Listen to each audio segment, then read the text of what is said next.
In 2010, I had just come off of a campaign where I was running for city council.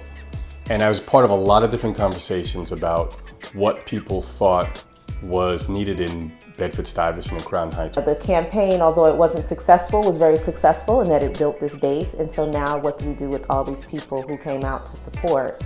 The issues that we wanted to address through the city council position were still here. A lot of the frustrations that I think both Mark and I felt with the process of campaigning was showing up at someone's door, asking them for their vote, and then not having anything to give them. And it wasn't asking for collaboration, it was asking for like a one-off thing. So we were both thinking about that in terms of what we actually wanted to be doing. And we actually wanted to be doing was something that Brooklyn Movement Center does, which shows up at your door and asks you what we can build together. You know, there's so many organizations out there in our community that aren't base building organizations. They're service providing organizations. They are nonprofits that maybe advocate for a very specific issue area, but to have something that is organic and people-led didn't exist at the time. The majority of Black-led organizations in New York City are service providers, community development corporations. Very few organizing groups are Black-led.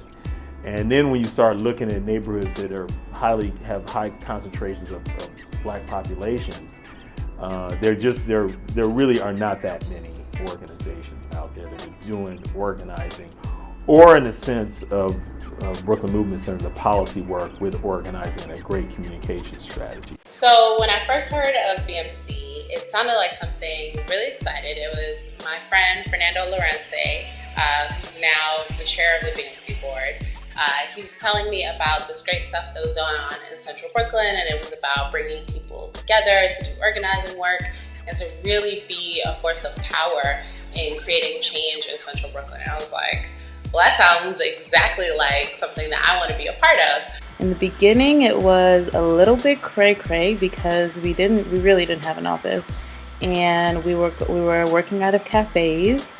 I had my baby with me, and one of the things that I will always be grateful to BMC for was when I first started, when Mark offered me the position, I said, look, I have a baby, I'm still breastfeeding, and I plan to continue doing that, and I need to be able to keep my baby with me. And he was like, look, we got to practice what we preach, and we want equality for mamas. We gotta do it here too.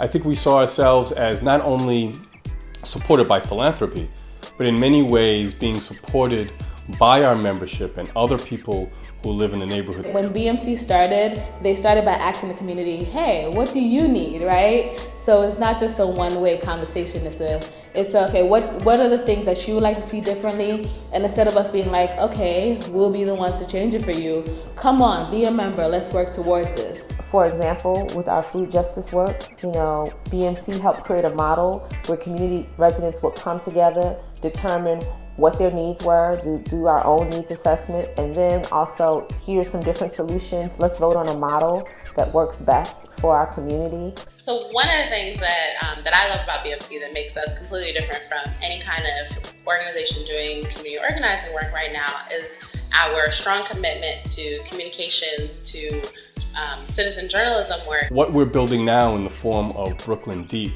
I think, is a reflection of this need to do research, to base some of our actions on data, but also give local people an opportunity to push out their own voices, to tell their own stories. I see us being the AP of Central Brooklyn. I see the stories that come here and people looking to us as the go-to for anything that goes down in Bed-Stuy or Crown Heights or the surrounding areas of Central Brooklyn. We wanted an organization that was open to all residents, but we wanted to give deference to people like us, you know, people who are in the community, whose parents, you know, were in this community and who are feeling kind of like squeezed out. And so those are the people of color. For me, the Brooklyn Movement Center has been a chance to be an ally like I've never had a chance to do before, because it's allowed me to come and listen.